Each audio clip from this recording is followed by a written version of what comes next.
تو آج آپ حضرات کے سامنے یہ کتاب پہلی مرتبہ اردو زبان میں لواقع الاسرار و لوامع الانوار معارف و ملفوظات ابن العربی شائع ہو کر آ گئی ہے۔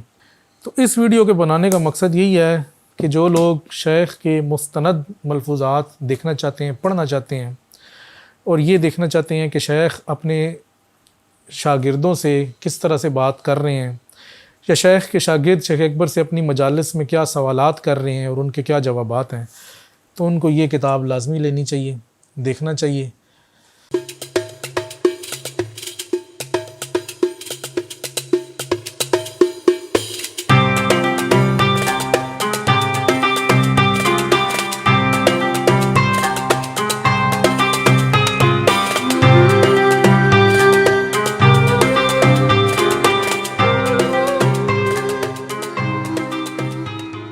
بسم اللہ الرحمن الرحیم۔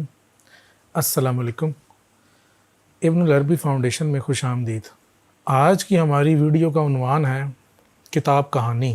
سب سے پہلے تو ہمیں یہ بتاتے ہوئے بڑی خوشی ہو رہی ہے کہ شیخ اکبر محی الدین محمد ابن العربی کے ملفوظات، معارف اور ملفوظات جو آپ کے شاگرد شمس الدین اسماعیل ابن سعودکین نے آپ کی مجالس میں جمع کیے ہیں، تو آج ہم اس کو اردو ترجمے کے ساتھ پہلی مرتبہ اردو زبان میں یہ کتاب شائع کرنے کی سعادت حاصل کر رہے ہیں۔ کتاب یہ شائع ہو چکی ہے، ہمارے پاس موجود ہے، آ چکی ہے۔ تو آج کی ویڈیو اس کتاب کے حوالے سے ہے۔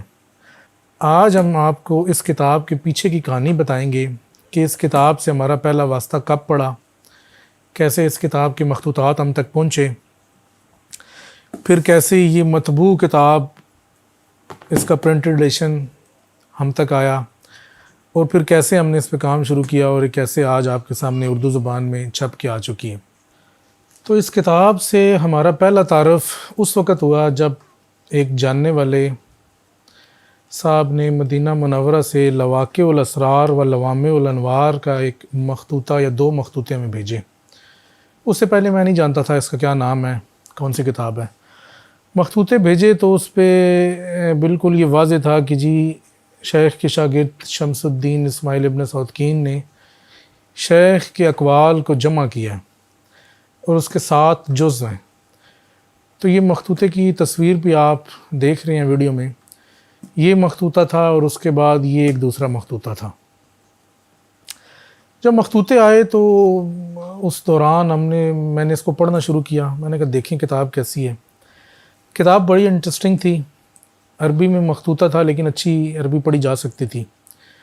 تو مخطوطے کو پڑھتے پڑھتے کافی اس میں سے ملفوظات میں نے پڑھے، اور ایک ملفوظ جو ہے وہ مجھے ابھی بھی یاد ہے کہ وہ میں نے جب پڑھا تو میرے ذہن میں وہ رہ گیا کہ جی یہ ہے۔ اچھا، یہ ملفوظ ہے کہ جس میں شیخ اپنے کسی خواب کا ذکر کرتے ہیں۔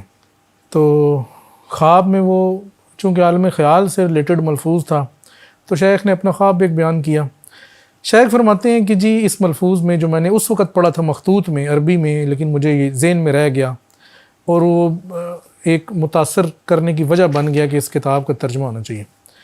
تو شیخ فرماتے ہیں اللہ آپ کی تائید کرے، میں نے ایک مرتبہ ایک پست قد گندمی رنگت کی عورت دیکھی، خواب کی بات ہو رہی ہے۔ تو میں نے پوچھا کہ تو کیا ہے یا تو کون ہے؟ بولی میں بخار ہوں۔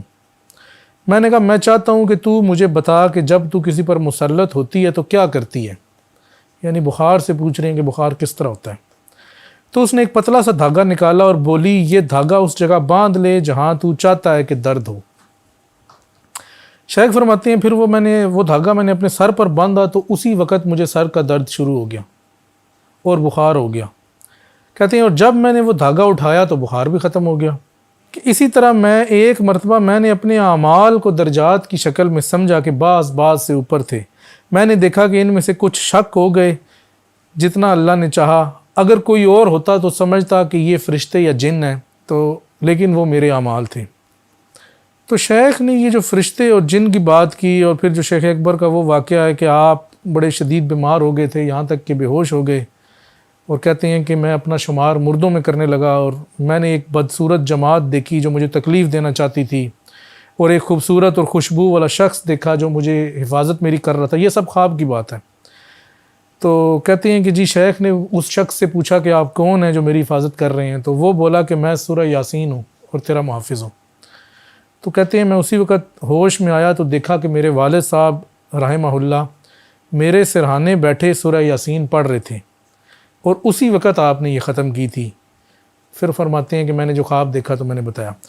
تو یہ ان ملفوظات میں سے ایک ہے کہ جو میرے ذہن میں اس دور میں سے رہ گیا کہ جب میں نے اس کا عربی میں مخطوط سے صرف اس کو دیکھنے کے لیے پڑھا تھا. تو وہ پھر کافی عرصہ بیچ میں گزر گیا، تقریباً 1.5 سال وہ مخطوط ہمارے پاس رہا. خیال آیا تھا کہ کبھی زندگی میں موقع ملا تو اس کتاب کا اردو میں ترجمہ کریں گے، کیونکہ یہ بڑے زبردست اس میں معارف بیان ہوئے ہیں. پھر اس طرح ہوا کہ یہ پچھلے سال کی بات ہے، بلکہ پچھلے سال بھی نہیں، اسی سال کی بات ہے کہ شارجہ میں انٹرنیشنل بک فیئر، تو یہ کتابوں کا ایک ادھر بک فیئر ہوا اور پوری دنیا سے جو بھی بک سیلرز ہیں وہ سارے تھے. تو ہم لینا تو کچھ اور کتابیں چاہتے تھے، کیونکہ ایک مصر میں ایک ادارہ بنا کہ جو ابن عربی پہ کام کر رہا تھا. تو میرا ارادہ تھا کہ اس ادارے کی کتابیں، چونکہ وہ بھی سٹال لگا رہے تھے اور انہی کے فیس بک سے مجھے پتہ چلا کہ وہ وہاں پر ہیں، میرا ارادہ تھا کہ وہاں سے ان کی کتابیں منگوائی جائیں. تو وہ سارا سلسلہ ہوا. پھر اپنے شیخ سے بات کی تو انہوں نے منع کر دیا کہ نہیں، ضرورت نہیں ہے. تو اسی دوران میں کچھ اپنے دوستوں کو کہہ چکا تھا کہ جی یہ دبئی میں یا شارجہ میں یہ انٹرنیشنل بک فیئر کی ایک نمائش ہو رہی ہے، تو مجھے کچھ کتابیں چاہیے، تو آپ کو اس کا بندوبست کریں. تو ایک صاحب ہیں، نام تو میں نہیں لوں گا اس کا، وہ گلہ کریں گے پھر. تو انہوں نے کوئی اپنے رابطے کیے اور ان کے کچھ دوست وغیرہ تھے ادھر، تو بات ہو گئی. تو اسی دن جس دن وہ شروع ہوئی نمائش تو وہ لوگ ادھر گئے. تو باقی بک سیلرز کی جو اس بک سیلرز کی کتابوں سے تو مجھے منع کر دیا گیا، لیکن میں نے کہا کہ چلو لگے ہاتھوں شیخ اکبر پر عرب دنیا میں جو بھی کام ہو رہا ہے، جو بھی سامنے آ جائے. تو وہ پھر وہ گھومے پھرے اور ان کو کچھ کتابیں ملی. میرے خیال میں کوئی 10-12 کتابیں لے کر آئے تھے. اس میں سے ایک کتاب یہ بھی تھی، وسائل السائل لواقع الاسرار و لوامع الانوار. تو یہ کتاب پھر مطبوعہ شکل میں میرے پاس آ گئی، ملفوظات ابن العربی. مطبوعہ شکل میں جب یہ کتاب آئی تو اس کی اور بات ہوتی ہے، مخطوط پڑھنا اور ہوتا ہے اور مطبوع پڑھنا اور ہوتا ہے. مطبوعہ شکل میں آئی تو پھر دوبارہ سے اس کا مطالعہ کیا، بلکہ جو صاحب یہ لے کر آئے تھے اسی دوران ان سے بھی کافی محفلیں کچھ رہیں. تو اس دوران میں اس کتاب کو بھی ساتھ ساتھ دیکھ رہا تھا، تو ہم اس کے حوالے سے ڈسکس بھی کرتے تھے. پھر اس طرح ہوا کہ ابن العربی بیٹھک میں کتاب الحجب کے ہمارے سیشنز چل رہے تھے اور اس کے اوپر ہم ذات الہیہ کے اوپر ہمارا شیخ کا پورا موقف اور وہ ساری باتیں ہو رہی تھی کہ شیخ کے نزدیک ذات تک رسائی ناممکن ہے، انسان کی یا مخلوقات کی رسائی صرف اسماء تک ہے. تو وہ جب ہم دیکھ رہے تھے تو اسی دوران اس کتاب میں سے مجھے چند مزید شواہد ایسے ملے جو شیخ کے اس نقطہ نظر کو مزید اس کی تائید کرتے ہیں یا مستحکم کرتے ہیں.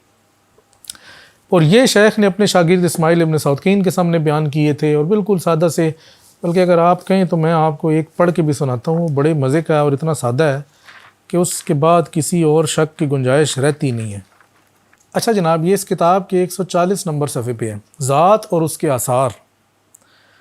شیخ فرماتے ہیں، ابن سعودکین فرماتے ہیں، میں نے اپنے شیخ رضی اللہ عنہ کو فرماتے سنا جس کا مفہوم یہ ہے، معرفت کا تعلق حق تعالیٰ کی ذات سے نہیں، ذات کے دلائل بھی ضروری ہیں جو الوہیت کے آثار کہلاتے ہیں. وہ اس لیے کہ ذات ہونے کی حیثیت میں ذات کا کوئی ادراک نہیں، اس کے اور ہمارے درمیان کوئی رابطہ نہیں. یہ ذات تو زبردست اور حجابات میں ہے. ہماری معرفت کا تعلق تو الوہیت سے ہے، اور یہی الوہیت تو آثار کی طالب ہے، اور آثار سے ہی اس کا ظہور ہے. یہ اپنے آثار سے ہی جانی جاتی ہے. پس معرف آثار سے جڑے اور مدلول علیہ تک پہنچنے میں دلیل شرط بنی. تو شیخ نے اس جگہ پہ بالکل واضح کر کے لکھ دیا کہ جی مخلوق کا تعلق الوہیت سے ہے یا ذات کے آثار سے ہے، جن کو آپ اسماء کہتے ہیں، اور ذات سے براہ راست کوئی تعلق نہیں ہے. یہ اسی کتاب میں صفحہ نمبر 238 فرماتے ہیں، اس کا تیری جانب ایسا نزول جس میں تو اس کا ادراک بھی کر لے، یعنی کہ ذات حق کا تیری جانب ایسا نزول کہ جس میں تو اس کا ادراک بھی کر لے صرف اس کے الہ ہونے کی حیثیت میں ہی درست ہے۔ جہاں تک ذات کی بات ہے تو اس ذات کی تجھ سے اصلاً کوئی مناسبت نہیں، بلکہ ہر طرف اما کا تحقق ہے، یعنی کہ کوئی مشاہدہ نہیں، سب اما یعنی عدم میں ہیں کیونکہ سب اندھیرے میں ہیں، پس اما مرتبہ کبریٰ سے جڑتی ہے جس کی تحقیق مرتبہ صغریٰ میں ہے۔ تو یہ اس میں بھی بالکل شیخ نے واضح کر کے بتایا ہوا کہ جی ذات سے مخلوق کا کوئی تعلق نہیں بنتا۔ لیکن وہ آخری بات کہ جس کے بعد تو کسی شک کی گنجائش ہی نہیں رہتی، وہ صفحہ نمبر 281 میں فرماتے ہیں، یہاں ایک مطلق معاملہ ہے اور تجھے اسے مطلق ہی جاننا چاہیے، وہ یہ کہ ہر وہ معاملہ جو کائنات کا طالب ہے تو وہ اس سبحانہ کے الہ ہونے کی حیثیت سے ہے، اور ہر وہ معاملہ جو کائنات کا طالب نہیں تو اس کی ذات کی حیثیت سے ہے۔ پس اکابر کے کلام میں جب بھی یہ بات آئے تو اسی میزان سے اسے تول، اللہ کے حکم سے تجھ پر معاملہ واضح ہو جائے گا۔ تو یہاں پر شیخ نے اسماعیل ابن سودکین کو بالکل ایک واضح چھوٹا مختصر سا میزان ایک دے دیا کہ جب تو سمجھنا چاہتا ہے کہ اس چیز کا تعلق ذات سے ہے یا اسماء سے ہے تو یہ اس کا کرائٹیریا ہے۔ تو یہ اور باقی اس طرح کی دیگر چیزیں جب یہ پڑھی اور آپس میں ڈسکس کی تو اس وقت یہ کتاب بڑی اٹریکٹ کی۔ ہم نے کہا کہ جی اس کتاب کا ترجمہ ہونا چاہیے۔ ابھی ان دنوں کی بات ہے کہ ہم اپنی پچھلی کتاب حدیث قدسی کو کچھ مکمل کر رہے تھے، اس کے تیسرے ایڈیشن کو شائع کر رہے تھے۔ تو اسی دوران ایک اور صاحب سے ہم نے بات کی کہ جی یہ کتاب ہے، کچھ ہم نے ویڈیوز بھی اس کتاب پہ بنائی تھیں، ان کو بھی بڑی اٹریکٹ کی۔ تو وہ کہتے ہیں کہ جی آپ اس کتاب کا ترجمہ کریں۔ تو ہم نے کہا جی ہم بھی ترجمہ کرنا چاہتے ہیں لیکن کوئی بندہ اس کو فنڈ کرے تاکہ ہم اس کا ترجمہ کریں۔ تو ان صاحب نے خوش دلی سے کہا کہ جی میں یہ ذمہ داری اٹھاتا ہوں، تو آپ اس کتاب کو شروع کریں اور انشاءاللہ اس کو ہم مکمل کریں گے۔ تو ان کے تعاون سے پھر ہم نے کتاب کا ترجمہ شروع کیا۔ یہ میرے خیال میں ہم نے شروع کیا تھا، یہ جنوری فروری کی بات ہے۔ ارادہ تو یہی تھا کہ یہ جلد مکمل ہوگی، لیکن ظاہری بات ہے کہ کتاب پہ کام ہو تو پھر ٹائم تو لگتا ہی ہے۔ اچھا، پھر اس کے بعد کتاب کا ترجمہ مکمل ہوا، بیچ میں ہم اقتباسات شیئر بھی کرتے رہے، کچھ ویڈیوز بھی بنائیں، کچھ اور لوگ بھی آئے، کچھ دوست بھی آئے آپس میں۔ تو اس کے بعد جناب کتاب کا جب ترجمہ ہوا تو پھر چھاپنے کی ذمہ داری تھی۔ تو پھر کچھ لوگوں نے مزید اور آگے بڑھ کے ہاتھ بٹایا، تعاون کیا۔ تو آج آپ حضرات کے سامنے یہ کتاب پہلی مرتبہ اردو زبان میں لواقع الاسرار و لوامع الانوار معارف و ملفوظات ابن العربی شائع ہو کر آ گئی ہے۔ یہ اس کتاب کی ایک مختصر سی کہانی ہے، لیکن اس میں ہمیں کتنی مشکلات کا سامنا کرنا پڑا اور کس حد تک ہمیں متن میں تحقیق کی، وہ ایک علیحدہ سے پورا چیپٹر ہے۔ اگر اس پہ بات کریں تو یہ ویڈیو تو چھوٹی پڑ جائے گی۔ تو اس ویڈیو کے بنانے کا مقصد یہی ہے کہ جو لوگ شیخ کے مستند ملفوظات دیکھنا چاہتے ہیں، پڑھنا چاہتے ہیں، اور یہ دیکھنا چاہتے ہیں کہ شیخ اپنے شاگردوں سے کس طرح سے بات کر رہے ہیں، یا شیخ کے شاگرد شیخ اکبر سے اپنی مجالس میں کیا سوالات کر رہے ہیں اور ان کے کیا جوابات ہیں، تو ان کو یہ کتاب لازمی لینی چاہیے، دیکھنا چاہیے۔ امید کرتے ہیں کہ آپ کو اس کتاب کا ترجمہ پسند آئے گا۔ یہ بہت آسان کیا گیا ہے، پروف پہ بھی ہم نے کافی محنت کی ہے، امیش صاحب نے اور باقی لوگ جو بھی ہیں۔ تو یہ کتاب جو ہے آپ پڑھیں گے تو انشاءاللہ آپ کو اس میں بڑے ہی معرف سمجھ میں آئیں گے۔ تو ابھی ہم نے اس کتاب کے اوپر ابن العربی بیٹھک کا سلسلہ بھی شروع کر دیا ہے، اس کی ایک نشست ہو چکی ہے۔ باقی ہر ہفتے رات 9:30 بجے فیس بک اور یوٹیوب پہ لائیو وہ ہم نشستوں کا سلسلہ بھی کر رہے ہیں۔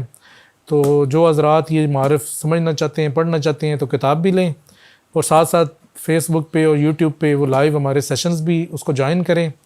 تو وہاں پر ہم ان باتوں کو ڈسکس بھی کرتے ہیں، مطلب اشارہ اگر آیا ہے تو اس میں شیخ نے تو مختصر اشارہ کیا ہے، لیکن اس کی باقی چیزیں کیا ہیں، اصطلاحات کیا ہیں، گہرائیاں کیا ہیں، یا اس میں سے بات نکالنی کس طرح سے ہے، تو یہ سب ہماری وہ ابن العربی بیٹھک کے ان سیشنز میں آپ کو چیزیں سمجھ میں آئیں گی۔